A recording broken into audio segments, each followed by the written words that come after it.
All right, back in my classroom, getting ready to start the day teaching here. So video number 2, I was actually gonna record this on the way from dropping my kids off to their before school care, but completely forgot. The mind is going, obviously.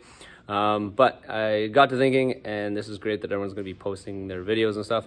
But what I am going to do with my videos, because the people are gonna start like watching and kind of get caught up in it, just when we joined school and how we all got caught up in commenting, reading everything.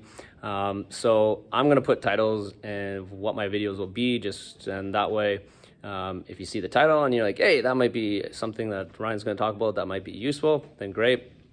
What my videos are going to be about, I think I'm going to incorporate some fitness and health stuff, because that's definitely my background, but and then obviously stuff about internet marketing and whatnot, I guess, and then we'll see how it goes. So video 2 done, out.